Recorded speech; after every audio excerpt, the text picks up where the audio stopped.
সম্মানিত উপস্থিতি, কেমন আছেন আপনারা? আলহামদুলিল্লাহ আলা কুল্লি হাল ওয়া ফি কুল্লি মাকান। আসরের সালাত এর পরে আমরা যারা বসেছি, এই সময়টা কিন্তু বরকতময়। আল্লাহ রাব্বুল আলামিন পবিত্র কুরআনুল কারীমে সূরাতুল আসর নামে একটা সূরাই নাজিল করেছেন। আল্লাহ রাব্বুল আলামিন অত্র সূরায় বলেছেন, বা'দা আউযু বিল্লাহি মিনাশ শাইতানির রাজীম ওয়াল আসরি, সময়ের কসম বা সময়ের শপথ।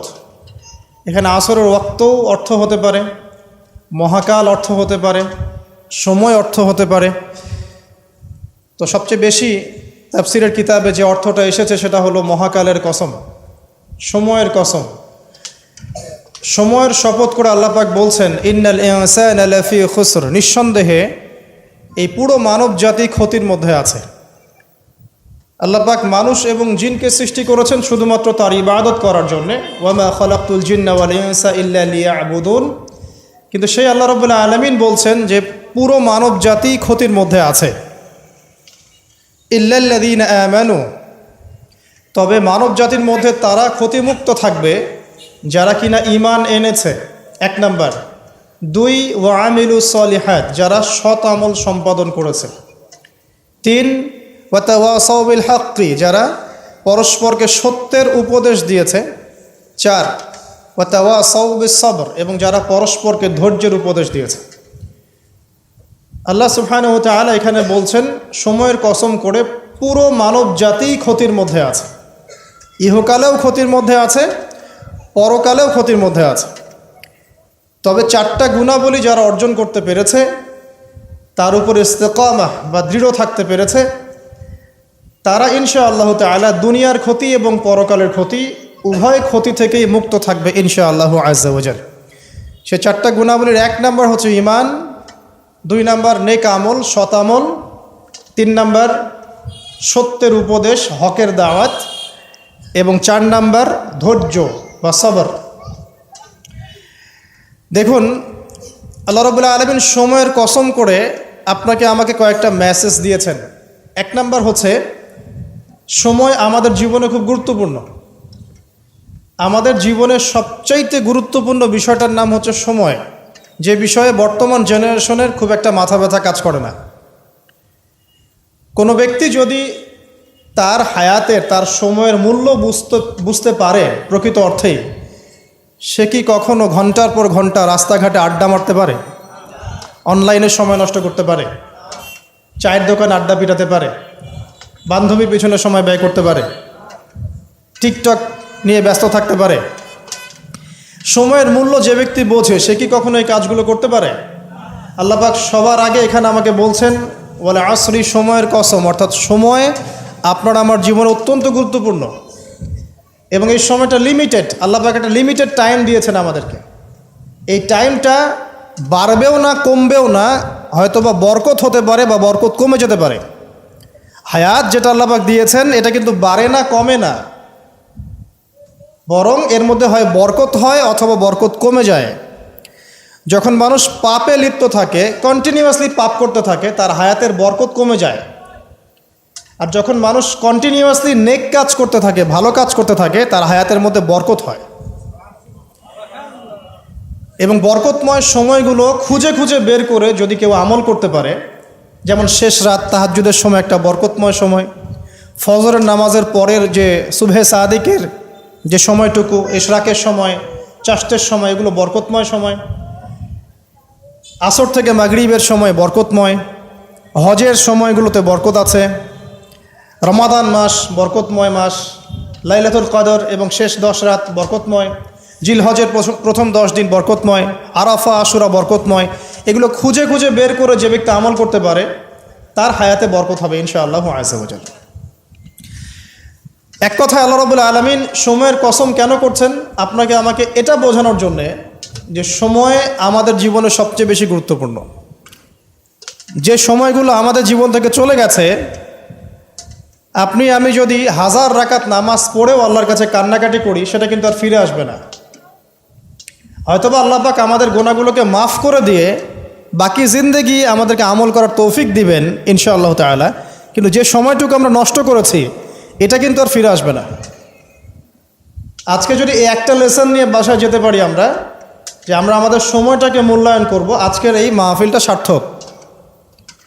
আর আজকের মাহফিলে আমরা যদি অনেক কথাবার্তা বলি কিন্তু কোনো লেসন নিয়ে বাসায় ফিরে না যাই, তাহলে আজকের এই মাহফিলের কোনো সার্থকতা নাই। আসা এবং যাওয়াই হবে এখানে। আমি আসলাম, নাস্তা খেলাম, লেকচার দিলাম, চলে গেলাম। আপনারা আসলেন, দেখলেন, সেলফি উঠালেন, চলে গেলেন। এটাই কি সার্থকতা? না। এক নাম্বার শিক্ষা নিতে হবে, সময়কে মূল্যায়ন করতে হবে। তো সময়কে মূল্যায়ন করার জন্য একটা বই সাজেস্ট করব, সেটা হলো প্রোডাক্টিভ মুসলিম। একটা বই আছে, বাজারে পাওয়া যায়, প্রোডাক্টিভ মুসলিম। এই বইটার মধ্যে আপনি দেখবেন 24 ঘন্টা কিভাবে আপনি রাসূল সাল্লাল্লাহু আলাইহি ওয়াসাল্লামের সুন্নাহ মতো কাটাবেন, এটা লেখা আছে। এছাড়া আর অনেক অনেক বই আছে, তবে এই বইগুলো ইয়াং জেনারেশনরা বেশি পছন্দ করে এখন। প্রোডাক্টিভ মুসলিম মানে কি? মানে হচ্ছে 24 ঘন্টাকে সে এমনভাবে ব্যালেন্স করবে যার মধ্যে তার পড়াশোনা, তার ইবাদত, তার তেলাওয়াত, তার জিকির আজগার, তার বাজারঘাট, তার ব্যবসা বাণিজ্য, তার পরিবার, সব কিছু ব্যালেন্স করা যায়। ইসলামে তো বৈরাগ্যবাদের সুযোগ নাই। সারাদিন খালি নামাজই পড়বো, এর নাম তো ইসলাম নয়। সারা বছর ধরে রোজা রাখবেন, এর নাম কিন্তু ইসলাম নয়। নবী সাল্লাল্লাহু আলাইহি ওয়াসাল্লাম নামাজও পড়তেন, রাতে ঘুমাতেনও। তিনি পরিবারও ভরণ পোষণ দিয়েছেন, স্ত্রী সন্তান ছিল, আবার তিনি যুদ্ধ জিহাদও করেছেন। আবার নবী সাল্লাল্লাহু আলাইহি ওয়াসাল্লাম রোজাও রেখেছেন, কখনো ছেড়েও দিয়েছেন। মানে ইসলামে এই বৈচিত্র্য আছে। ইসলাম এই বৈচিত্র্যময় একটা রিলিজন, এটাই ইসলামের সৌন্দর্য। আমরা অনেক সময় মনে করি যে ইসলামের সব কিছু একরকম হতে হবে, সবাইকেই বুকের উপর হাত বাঁধতে হবে, অথবা সবাইকে নাভির নিচে হাত বাঁধতে হবে, অথবা সবাইকে নাভির উপরে হাত বাঁধতে হবে, বা সবাই রফুল এদান করবে, আবার মনে করি কেউই করবে না। আসলে এই কনসেপ্টগুলো ঠিক নয়। ইসলাম বৈচিত্র্যময়, এখানে ভেরিয়েশন আছে, এখানে বৈচিত্র্য আছে, এবং এই বৈচিত্র্যটাই ইসলামের সৌন্দর্য। এটা বুঝতে আমাদের অনেক সময় লেগে যাচ্ছে। আল্লাহ পাক বোঝার তৌফিক দান করুন। চিন্তার মধ্যে মত পার্থক্য থাকবে। একটা হাদিস, কোরআনের একটা সূরা, একজন স্কলার একভাবে ব্যাখ্যা করছেন, আরেকজন কিন্তু আরেকভাবে ব্যাখ্যা করছেন। এখন ব্যাখ্যার মধ্যে মত পার্থক্য দেখা যাচ্ছে, কিন্তু কখনো কখনো দেখা যায় দুটো ব্যাখ্যাই ঠিক আছে। আল্লাহ পাক কাউকে এমন একটা ইলম দিয়েছেন যা অন্য কাউকে দেন নাই, আরেকজনকে আল্লাহ পাক এমন একটা বুঝ দিয়েছেন যেটা আবার অন্য কাউকে দেন নাই। কিন্তু কোরআনের একটা আয়াতকে কেন্দ্র করেই কিন্তু ব্যাখ্যাগুলো এসেছে। তো এই যে বৈচিত্র্য, এটা ইসলামের সৌন্দর্য, এটা ইসলামের মানে ব্যর্থতা নয়, কিন্তু এটা ইসলামের সৌন্দর্য। শুধু খেয়াল রাখতে হবে ওই ব্যাখ্যা, ওই বুঝ আমরা গ্রহণ করব যেই বুঝ এবং ব্যাখ্যা নবী সাল্লাল্লাহু আলাইহি ওয়াসাল্লাম এবং সাহাবায়ে কেরাম রাদিয়াল্লাহু আনহুম তাদের থেকে স্বীকৃত, এতটুকুই। তো যে বিষয়ে আসছিলাম ভাই, সময়টাকে মূল্যায়ন করি। প্রফেটিক লাইফস্টাইল, এটা বলা যতটা সহজ, করাটা খুব কঠিন। রাতের ঘুমানো থেকে শুরু করে আবার রাতের ঘুম পর্যন্ত, এই যে 24 ঘন্টার দিন রাত, এটাকে এমনভাবে ঢেলে সাজাতে হবে যাতে এর মধ্যে আমার ইবাদত থাকে, নামাজ থাকে, জামাতে নামাজ থাকে, তিলাওয়াত থাকে, তালিম দেওয়া থাকে, দিন প্রচার থাকে, পরিবারকে সময় দেওয়া থাকে, বাজারঘাট করা থাকে, সন্তান প্রতিপালন থাকে, ব্যবসা বাণিজ্য থাকে, সব কিছুকে ব্যালেন্স করতে হবে। যদি এটা করতে পারি তাহলে ইনশাআল্লাহ আগামী দিনে আশা করা যায় আমাদের তরুণ প্রজন্মের হাতে ইসলামের পতাকা উঠবে ইনশাআল্লাহ।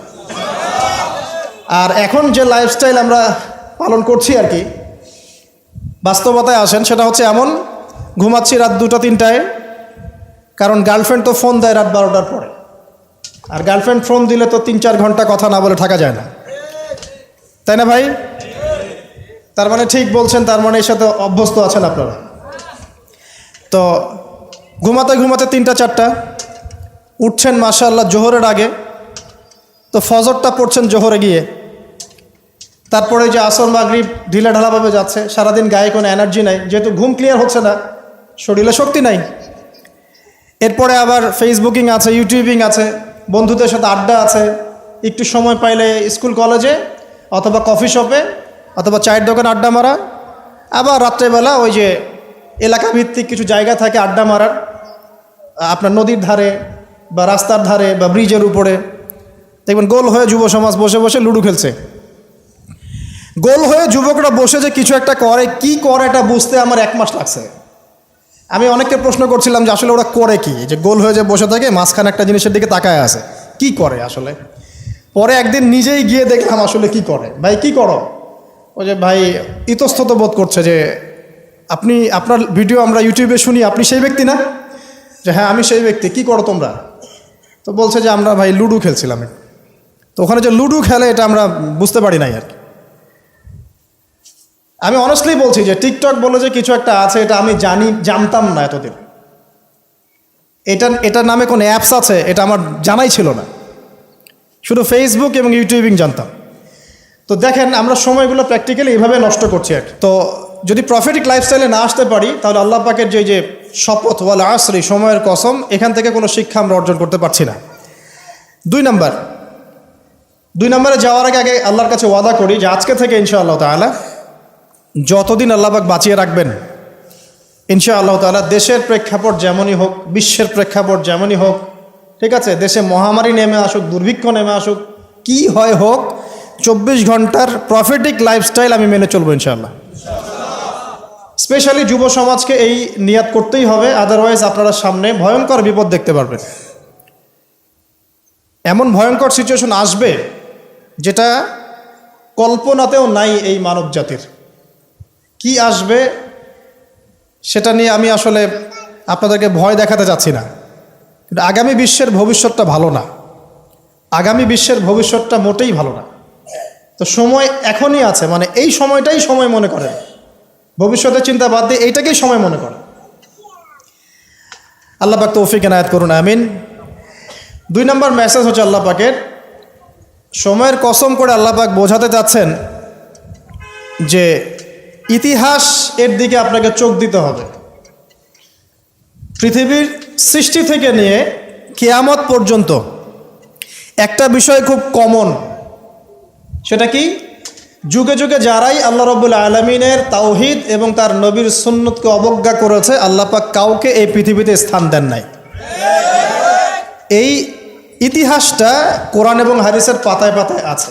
সময়ের শপথ করে আল্লাহ পাক আমাদেরকে বলছেন, ইতিহাস ঘেটে দেখো, পিছনের দিকে তাকিয়ে দেখো, যুগে যুগে যারাই আল্লাহ এবং তার রাসূলের অবাধ্য হয়েছে, আল্লাহ পাক কাউকে এই পৃথিবীতে স্থান দেন নাই। 1 নম্বর দেখেন, ওই যে নূহ আলাইহিস সালাম স্থান পেয়েছে? নূহ আলাইহিস সালামের যুগে যে মানুষেরা আল্লাহর বিরোধিতা করেছিল তারা কি টিকতে পেরেছে? পারে নাই। মাত্র 40 বা 80টা পরিবার নাজাত পেয়েছে, বাকি সবাইকে আল্লাহ পাক ডুবিয়ে মেরেছে। পৃথিবীতে এখন আমরা যারা বেঁচে আছি, আমরা কিন্তু ওই 40 বা 80 পরিবারের সন্তান। আমাদের পিতামাতা কিন্তু ওইদিকে, যারা ওই সময়ে মহাপ্লাবন থেকে উদ্ধার পেয়েছে, নাজাত পেয়েছে, আমরা কিন্তু তাদেরই সন্তান।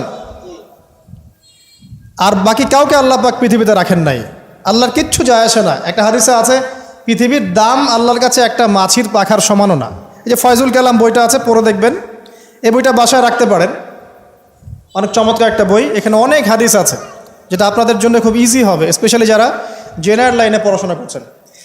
মাছির একটা পাখার পরিমাণ দাম যদি আল্লাহর কাছে থাকতো এই পৃথিবীর, তাহলে আল্লাহ পাক এই পৃথিবীতে কোনো কাফের মুশরিককে পানি পান করতে দিতেন না, এক ঢোক পানিও দিতেন না। মানে এই মহাবিশ্বের যত গ্রহ নক্ষত্র আছে, এগুলোর সামনে পৃথিবীর দামটা অনেকটা এমন।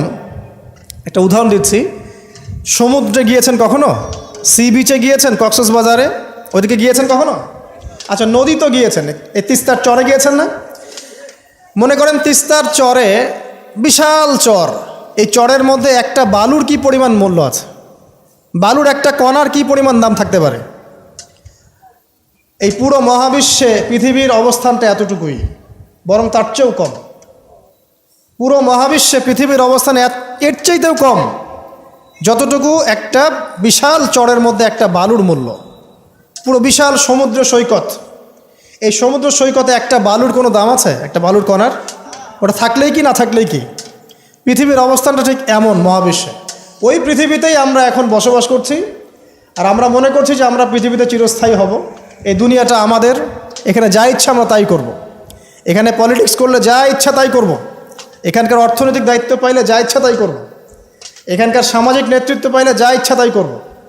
হ্যাঁ, এখানকার ধর্মীয় নেতৃত্ব পাইলে যা ইচ্ছা তাই করব। আমাদের ভাবটা এখন এমন।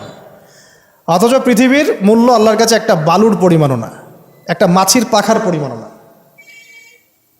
তো আলী রাদিয়াল্লাহু আনহু একটা কথা বলতেন যে পৃথিবীতে মানুষ এমনভাবে বিচরণ করে যে মানুষ মনে করে যে পৃথিবীতে সে ছাড়া আর কিছুই নাই, আর পৃথিবী থেকে মানুষ এমনভাবে চলে যায় যে মনে হয় পৃথিবীতে সে কখনো ছিলই না।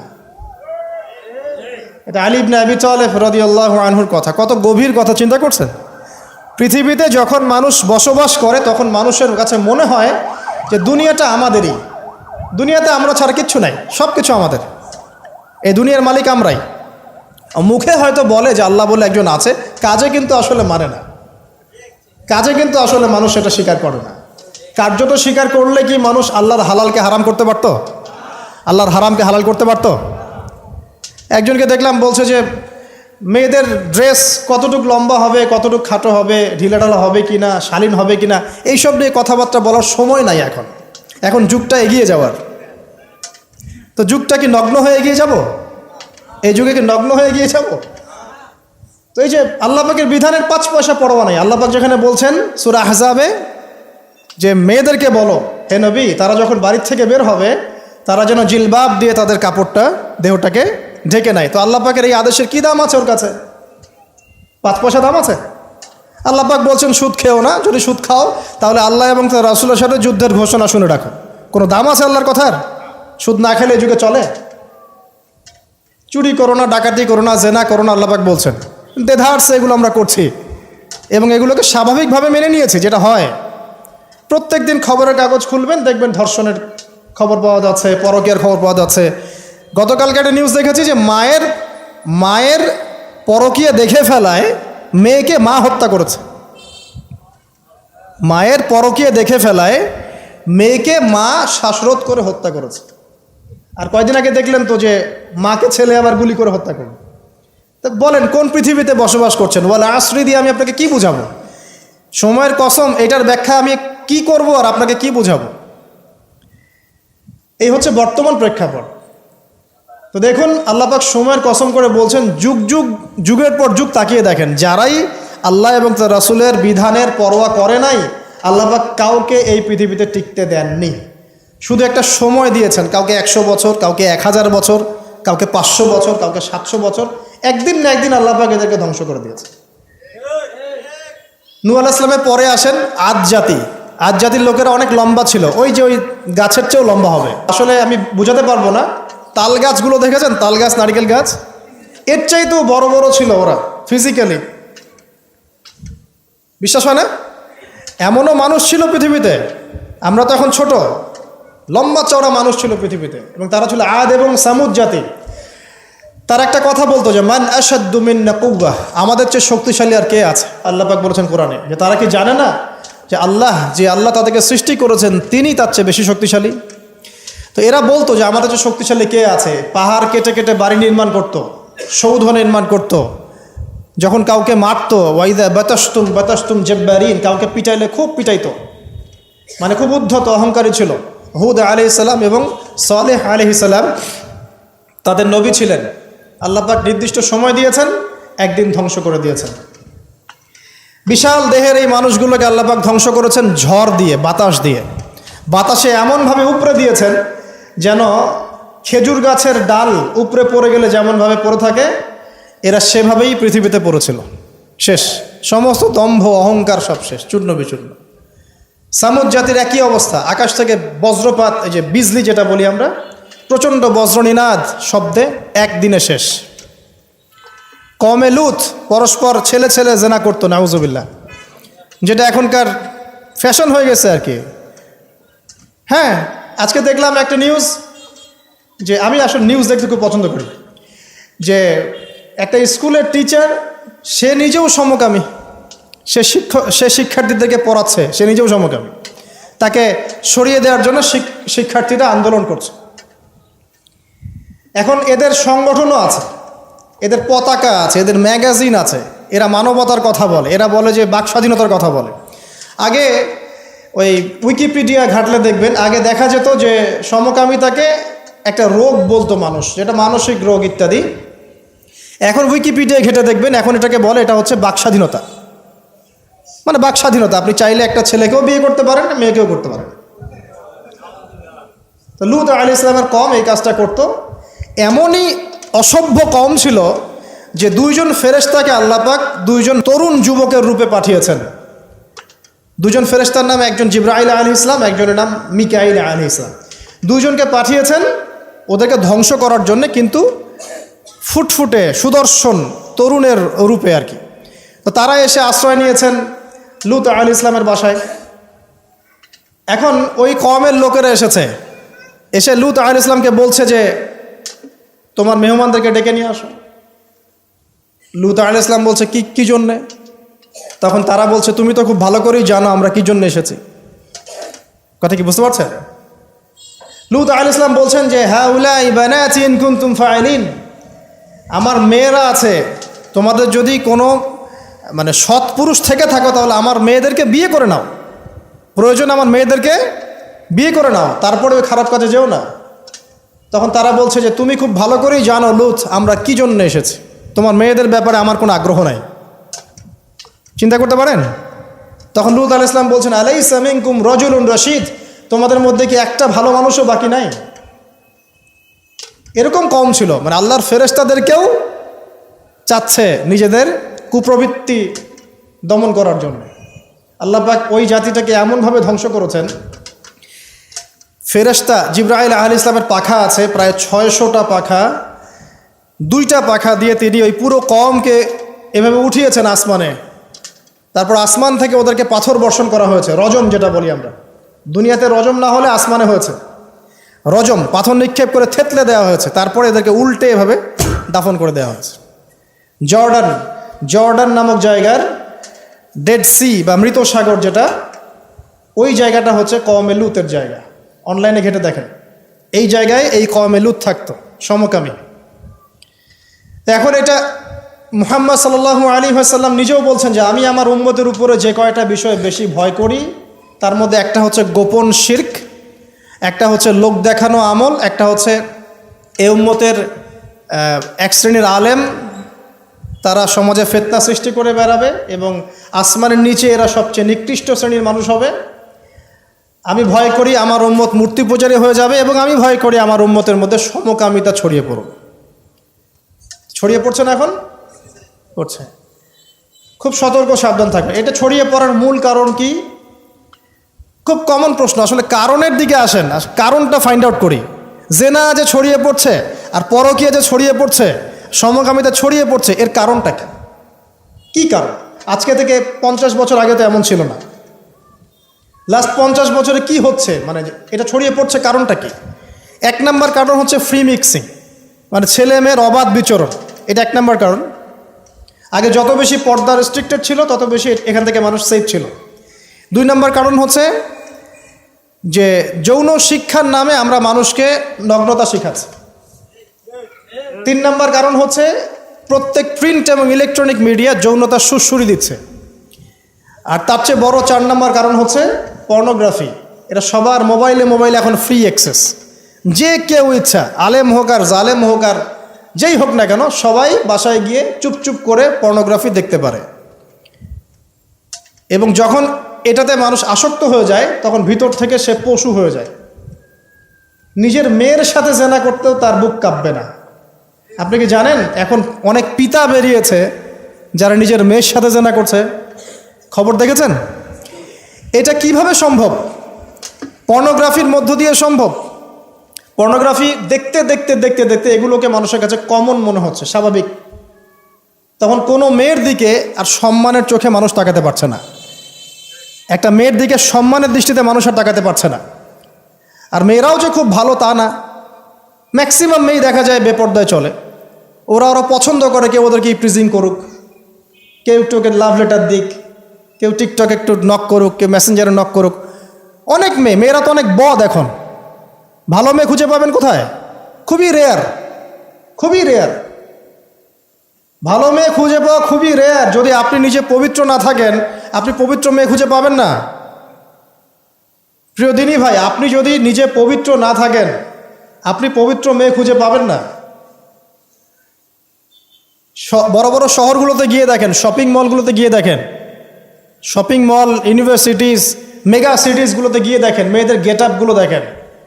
বলবে যে হুজুর আপনারা এগুলো দেখেন না, বাট আমাদের চোখের সামনে পড়ে যায়। আর চোখের সামনে যখন পড়ে যায় তখন তো আমরা চোখ বন্ধ করে হাঁটতে পারবো না। মনে করেন আমি কার ড্রাইভ করছি, এমনকি আমি চোখ বন্ধ করে ড্রাইভ করবো? সামনে কেউ পড়ে গেলে বলবেন হুজুর আপনার দৃষ্টি খারাপ। কি ফাইজলামি শুরু করছে একটা। ডানে বামে চারপাশে যখন মেয়েরা এভাবে নগ্ন হয়ে ঘুরবে, আমি কি চোখ বন্ধ করে আকাশের দিকে তাকায় গাড়ি চালাবো? না আকাশের দিকে তাকায় হাঁটবেন, নাকি মাটির তলে তাকায় হাঁটবেন? কি করবেন? তো এগুলো হচ্ছে এক প্রকার এক শ্রেণীর বুদ্ধি প্রতিবন্ধী আছে, নাস্তিকতায় বিশ্বাসী, এদের খোরা যুক্তি এগুলা।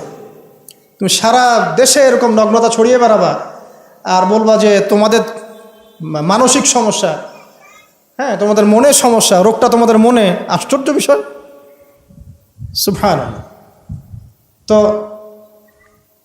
যেটা বলছিলাম ভাই, এগুলোর কারণটার দিকে আসেন। মূল কারণটা কিন্তু এইগুলা, ফ্রি মিক্সিং, আপনার মিডিয়াগুলোর মধ্য দিয়ে এইভাবে অবাধে দেদারসে যৌনতার প্রদর্শনী, বিভিন্ন মুভিজ অ্যান্ড ফিল্মস অ্যান্ড এই যে সিরিয়াল, এইগুলা এমন কিছু মিডিয়া যেগুলো আমাদেরকে যৌনতা শেখাচ্ছে, এবং পর্নোগ্রাফি, এগুলো সব কিছু যখন একত্রিত হয়েছে তখন দেখবেন সমাজের মধ্যে যৌনতা বেড়েছে, জেনা বেড়েছে, ধর্ষণ বাড়ছে, তারপরে পরকীয়া বাড়ছে, এবং এগুলো এখন নর্মাল হয়ে গেছে।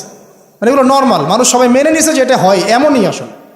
ধর্ষণ দিনে 4-5টা হয়, হ্যাঁ রেপ এটা হতেই পারে, জেনা ছেলে মেয়ে একটা আপোষের সম্মতিতে প্রেম করছে, জেনা করছে, এটা তো সমস্যার কিছু নাই, এটা বাক স্বাধীনতা, এটা মানুষ মনে করে এখন। হ্যাঁ, দুজন যদি পরস্পর সম্মতিতে জেনা করে এটাকে পাপ মনে করা হচ্ছে না এখন আর। আপনার কথা কি মাথার উপরে আছে? সত্যি, এখন যদি দুজন, একজন ছেলে একজন মেয়ে যদি সম্মতিতে জেনা করে এটাকে পাপ মনে করা হচ্ছে না, জোর করে করলে তখন পাপ মনে করা হচ্ছে। এবং দেখা যায় অনেক পরিবার, আপনি জরিপ করে দেখেন, ম্যাক্সিমাম পরিবারে এখন পরকীয়া ঢুকে গেছে। স্বামীকে নিয়ে স্ত্রী সন্তুষ্ট না, স্ত্রীকে নিয়ে স্বামী সন্তুষ্ট না, চলছে। আবার যদি কেউ অনেস্টলি একাধিক বিয়ের দিকে যায় তখন তাকে আবার সমাজের দিকে খারাপ চোখে দেখা হচ্ছে। দেখা যাবে একটা স্ত্রী আছে বাসায়, কিন্তু বাইরে 10টা মেয়ের সাথে টাঙ্কি মেরে বেড়ায়, কোনো সমস্যা নাই। 10টা মেয়ের সাথে জেনা করে বেড়ায়, কোনো সমস্যা নাই। কিন্তু একটা মেয়েকে যদি বিয়ে করে তাকে ভরণ পোষণ, তার রেসপন্সিবিলিটি, তার গার্ডিয়ানশিপ, তাকে সম্পত্তির অধিকার, যৌন অধিকার সব কিছু দেওয়ার চেষ্টা করে, তখন সমাজের মানুষ বাঁকা চোখে তাকায় থাকে। এটা কোন যুগে আছেন? এটা আইয়ামে জাহিলিয়াত চলছে এখন। আমরা মক্কাকে আইয়ামে জাহিলিয়াত মনে করেন? মক্কার জাহিলিয়াতের চেয়ে 1000 গুণ বেশি জাহিলিয়াত এখনকার বিশ্বে আছে। কেউ চ্যালেঞ্জ করলে আমার সাথে ডিবেট করতে বলেন, আমি প্রমাণ করে দিব যে মক্কার জাহিলিয়াতের চাইতে 1000 গুণ বেশি জাহিলিয়াত এই যুগে আছে। তবে শর্ত হচ্ছে এই জাহিলিয়াত প্রমাণ করতে হবে শুধু কোরআন এবং হাদিসের চোখ দিয়ে, অন্য কোনো চোখ দিয়ে চলবে না। তো এই সব কিছুর উপরে আবার একটা বিষয় আছে, সেটা হলো সবসময় আইনের সুশাসন নিশ্চিত হচ্ছে না। সব ধর্ষকের বিচার হচ্ছে না, সব জেনাকারীর বিচার হচ্ছে না, মাদকদ্রব্য সবার বিচার হচ্ছে না। আর বিচার হলে আইনের ফাঁকফোকর দিয়ে বেরিয়ে যাচ্ছে। আর সিস্টেম করা আছে, ওখানে একটু খাওয়াবেন, তার নিচে একটু খাওয়াবেন, তারপর এখানে একটু খাওয়াবেন, আস্তে আস্তে সব ফুলে যাবে। আর এগুলো আমরা মেনে নর্মাল, এমনই সিস্টেম, আমরা সবাই মেনেই নিয়েছি, এটাই হয়।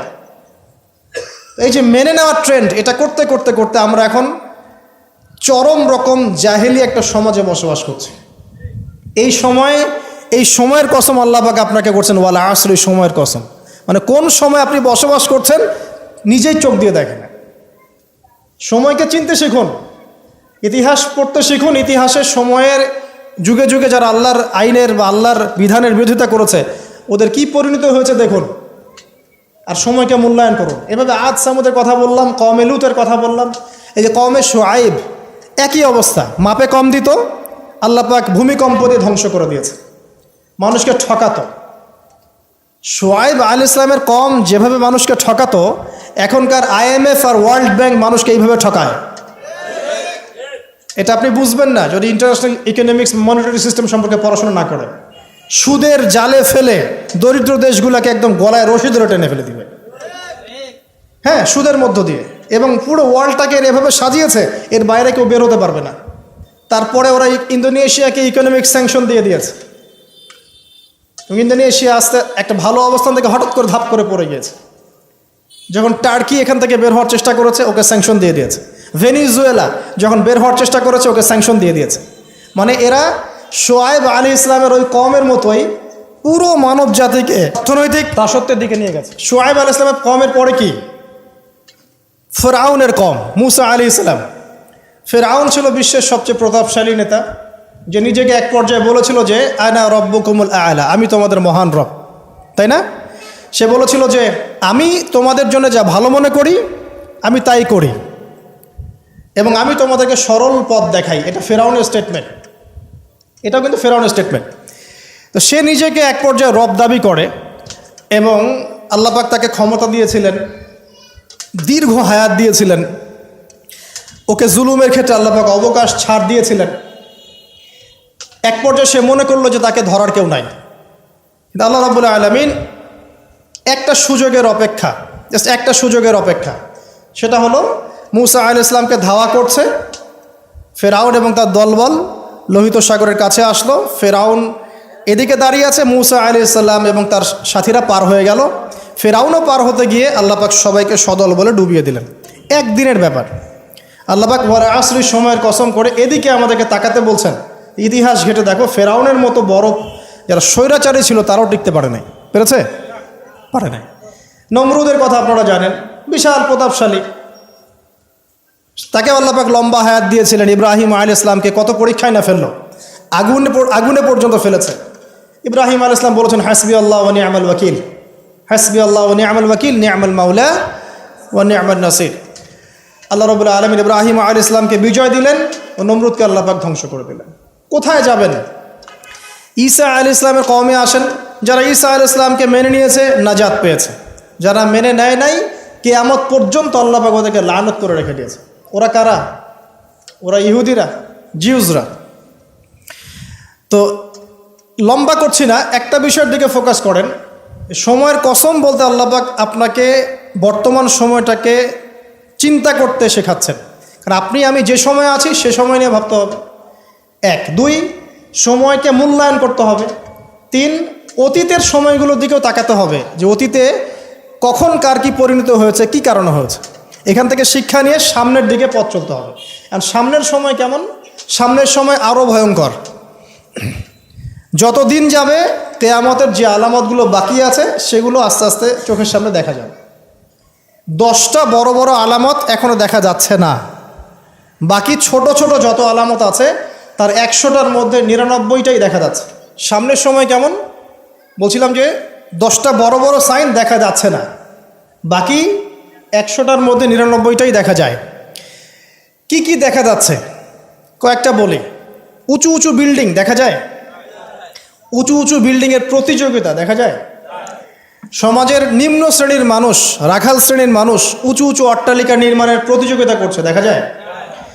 সমাজের ম্যাক্সিমাম মানুষ এখন সুদ খাচ্ছে, দেখা যাচ্ছে। ছেলেরা মেয়েদের পোশাক পরছে, মেয়েরা ছেলেদের পোশাক পরছে, দেখা যায়। আচ্ছা, সমাজে মেয়েদের সংখ্যা বাড়ছে, ছেলেদের সংখ্যা কমছে, দেখা যাচ্ছে। বেশি থেকে বেশি আল্লাহ পাকের গজব আসছে, আসমানি গজব, জমিনের বালা, বন্যা বলেন, ভূমিধস বলেন, ভূমিকম্প বলেন, জলোচ্ছ্বাস বলেন, দিন দিন বাড়ছে না কমছে? বাড়ছে। মুসলিমদের উপর অমুসলিমদের অত্যাচার বাড়ছে না কমছে? মুসলিম উম্মার বিভক্তি বাড়ছে না কমছে? বাড়ছে। মানুষ আলেম, বড় বড় ওলামায়ে কেরাম যারা আছে তাদের ইন্তেকাল বেশি হচ্ছে না কম হচ্ছে? ওলামায়ে কেরাম যারা বড় বড় আলেম ওলামা তারা আস্তে আস্তে চলে যাচ্ছেন না? মানুষ অনেক জাহেলকে আলেম মনে করছে না? হ্যাঁ, এমনও কিছু মানুষ মুসলিম সমাজে দিন প্রচার করছে যাদের ফ্রেঞ্চ কাট দাড়ি। আস্তে আস্তে আস্তে আস্তে দেখেন নাই, এমন অনেক মানুষ দিন প্রচার করছে ইসলামে, দাড়ি ফ্রেঞ্চ কাট, মাশাআল্লাহ। এবং সে বলছে যে মানে এটা যে সুন্নাহ, এটা কোরআনে কোথায় আছে? সম্মাদারির কথা কোরআনে কোথায় আছে? দাড়ি টুপি পাগড়ির মধ্যে ইসলামকে সীমাবদ্ধ করে ফেলেছেন। এই জন্যে প্রতিবাদ স্বরূপ সে নিজে আর লম্বা দাড়ি রাখবে না। কি বুঝলেন? আপনারা দাড়ি টুপি এবং পাগড়ি জুব্বার মধ্যে ইসলামকে সীমাবদ্ধ করে ফেলেছেন, এই কারণে সে নিজে আর দাড়ি রাখবে না, ইসলাম প্রচার করে বেড়াচ্ছে। মানুষ ওদের পেছনে ছুটছেও। দেখলাম নারী একজন মহিলা ওয়াজ মাহফিলের স্টেজে উঠে বক্তব্য দিচ্ছে। হ্যাঁ, আশপাশে কিছু মানুষ আছে যাদের আবার দাড়ি টুপিও আছে, তারা বসে বসে আবার শুনছেও লেকচার। হ্যাঁ, তো এই যে সাইন যে আলেমদের মৃত্যু হবে, জাহেলদেরকে মানুষ আলেম মনে করবে, মেয়েদের সংখ্যা বাড়বে, ছেলেদের সংখ্যা কমবে, ছেলেরা মেয়েদের পোশাক পরবে, মেয়েরা ছেলেদের পোশাক পরবে, এগুলো দেখতে পাচ্ছেন না? দেখতে পাচ্ছেন। সময় সংক্ষিপ্ত হয়ে আসছে না? নবীজি বলেছেন একটা বছর চলে যাবে একটা কিসের মতো? মাসের মতো। মাস যাবে সপ্তাহের মতো, সপ্তাহ যাবে একটা দিনের মতো। সময়ের বরকত কমছে না? কমছে। হঠাৎ মৃত্যু বাড়ছে না মানুষের? হঠাৎ মৃত্যু যাচ্ছে, অ্যাক্সিডেন্ট, মরে গেল হঠাৎ। দেখবেন ছোট ছোট বাচ্চা যারা আছে, এই বাচ্চাদের সাথে যৌন সম্পর্ক বাড়ছে না? বাচ্চা থেকে ধর্ষণ বাড়ছে না? সমাজে এমনি নর্মালি জেনার ধর্ষণ বাড়ছে না? পরিবারের ভাঙনগুলো হচ্ছে না বেশি? ভাঙন বাড়ছে না? পরকীয়া বাড়ছে না? এই যে ভাইয়ে ভাইয়ে দ্বন্দ্ব, সম্পত্তির জন্য বাবার সাথে ছেলের দ্বন্দ্ব, মায়ের সাথে ছেলের দ্বন্দ্ব, প্রতিবেশী খোনাখুনি, এগুলো বাড়ছে না কমছে? সব কিয়ামতের সাইন। আমানতদারিতা উঠে যাচ্ছে না? যে ব্যক্তি মিথ্যাবাদী তাকে সমাজে সত্যবাদী বলা হচ্ছে না? আর যে সত্যবাদী ওকে সমাজে মিথ্যাবাদী বলা হচ্ছে না? কোথায় আছেন? আপনি নিজেই পড়াশোনা করেন, দেখেন আলামত আর কতগুলো আলামত চান, সবগুলো আপনি চোখের সামনে দেখতে পারবেন। আজকে এটা টপিক না, হলে এটা নিয়ে আমি 2 ঘন্টা কথা বলতে পারবো ইনশাআল্লাহ। কিন্তু 10টা বড় বড় সাইন এখনো আসে নাই। কিরকম? 1, মাসিহুদ দাজ্জাল এসেছে? আসে নাই মানে সে এখন আত্মপ্রকাশ করেনি মানুষের রূপে, কিন্তু তার জন্ম হয়েছে, সে আছে, যেখানে থাকার সেখানেই আছে। তার যেটা মিশন, সেই মিশন চলছে বিশ্বজুড়ে, এবং তার মিশনগুলো বাস্তবায়ন করছে এখন ইহুদিরা। কারণ ইহুদিদেরকে নিয়েই সে বিশ্ব শাসন করবে। যাদেরকে নিয়ে সে বিশ্ব শাসন করবে তারা দাজ্জালের মিশন ঠিকই বাস্তবায়ন করছে। আর আমরা কি করছি? হালুয়া রুটি আর সেমাই খাচ্ছি, আর বাসায় গিয়ে ঘুমিয়ে যাচ্ছি, তাই না ভাই?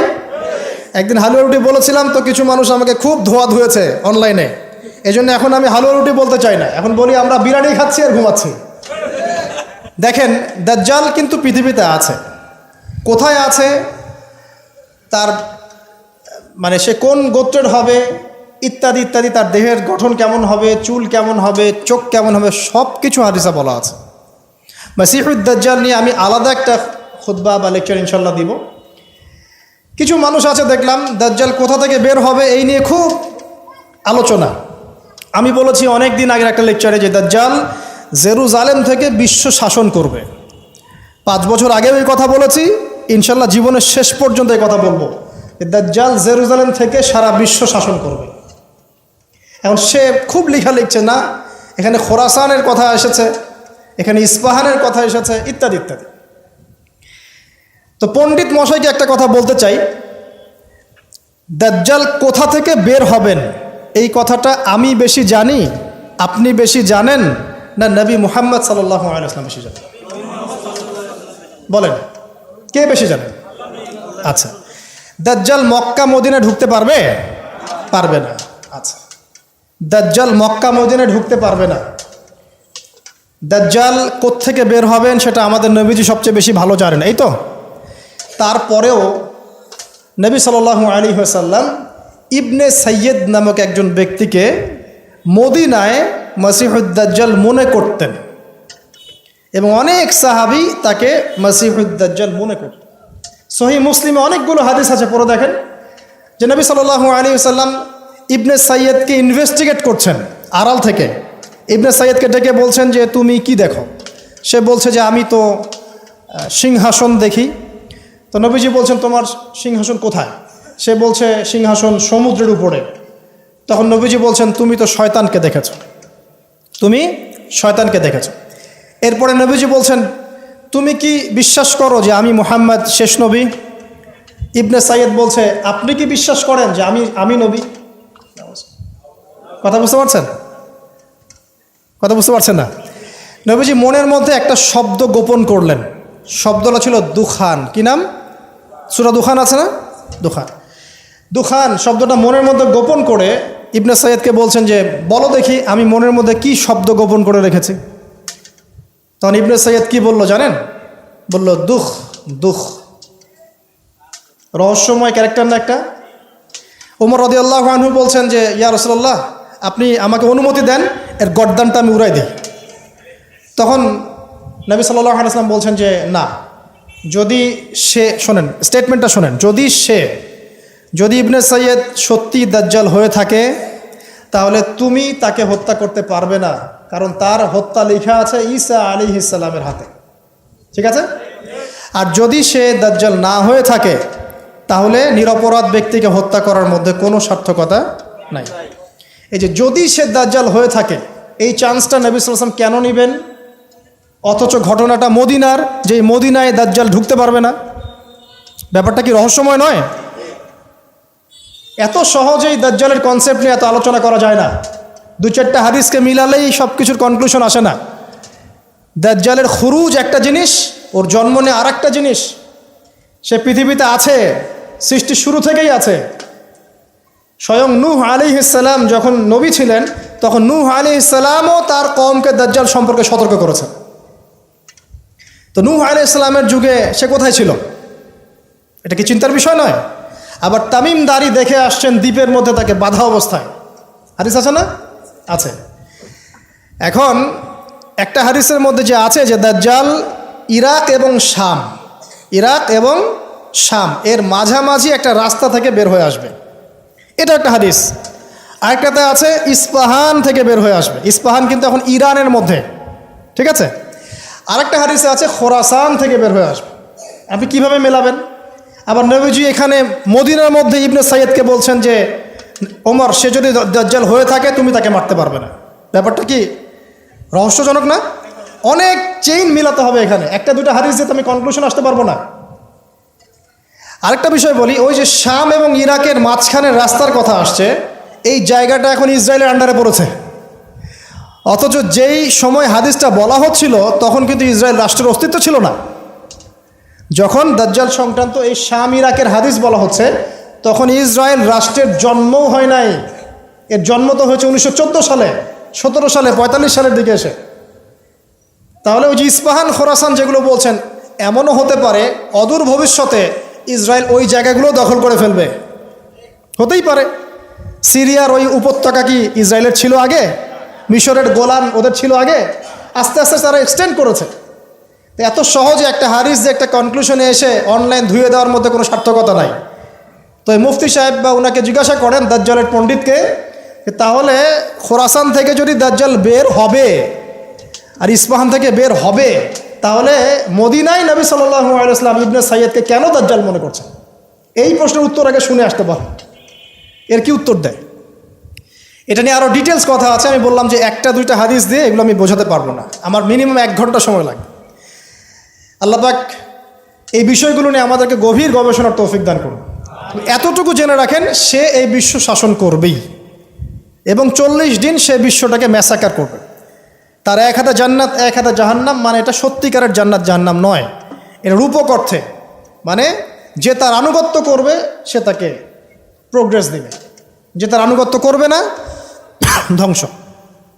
সে যে বায়ুমণ্ডল, যে আকাশ নিয়ন্ত্রণ করবে, দুর্ভিক্ষ দিবে, সে যে মানুষকে সচ্ছলতা দিবে, এগুলো কিভাবে? এগুলো তার আনুগত্য এবং তার মানে বিরোধিতার মধ্য দিয়ে মানে পরিস্ফুটিত হবে আর কি। দাজ্জাল এমন একটা গাধার পিঠে সফর করবে যেটার কান হবে অনেক লম্বা।